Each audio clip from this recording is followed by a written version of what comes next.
Greetings, class. For my discussion this week on women of the Revolutionary Era, I'd like to focus on Mercy Otis Warren.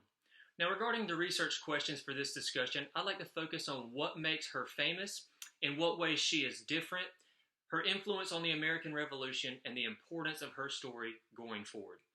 Now, Mercy Otis Warren is one of the most famous and prominent female figures of the Revolutionary Era due to her role as a poet, a political playwright, a satirist, and then also being recognized as the first female historian.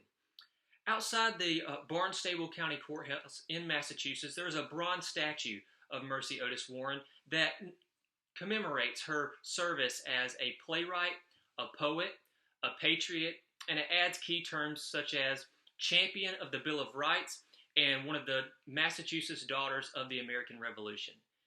Now, when we discuss history, we often hear of the term founding fathers. But one scholar, Cokie Roberts, in the work Founding Mothers, the Women Who Raised Our Nation, notes that Warren is one of the only a handful of women who can claim the label of founding mother. Through her many poems, her plays that she wrote, pamphlets as well, she was a major voice in colonial America for freedom and liberty. She often noted American complaints and their struggles. She highlighted British atrocities and issues and consistently advocated for American independence and liberty. Over time, newspapers began to pick up her work and promote her work throughout colonial America, quickly making her one of the most prominent and influential propaganda artists of the time. One scholar, Carol Berkin, notes her as the most famous and effective of the women in colonial America. Additionally, with her newspaper publications as well as her dramatic approach to promoting the cause of the American Revolution, Warren was uniquely valuable in her written format for mobilizing the colonial support for the cause of the American Revolution, as Nancy Stuart notes in her biography of Warren entitled The Muse of the Revolution, The Secret Pen of Mercy Otis Warren, and the Founding of a Nation.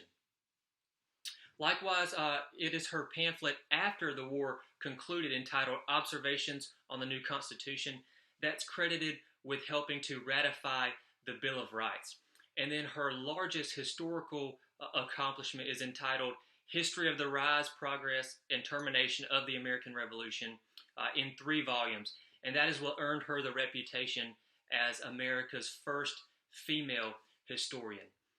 Now, regarding what makes her different, in a time where women were very active in their communities, but expectedly silent politically, Mercy Otis Warren went against the grain, if you will. She was an outspoken woman politically, and she convened with the likes of John and Abigail Adams, George Washington, Samuel Adams, and she spread revolutionary ideologies openly throughout colonial America through her written works.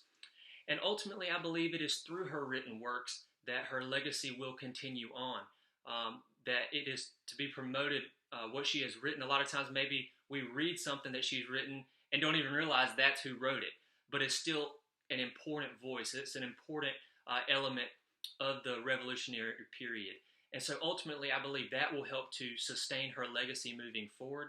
And obviously, given her contributions to the cause of the American Revolution and generating widespread support for that makes her a valuable character historically. And her role as America's first female historian is certainly something to be honored in American history. Thank you so much for joining me for this discussion, and I look forward to our future ones as well. Thanks again.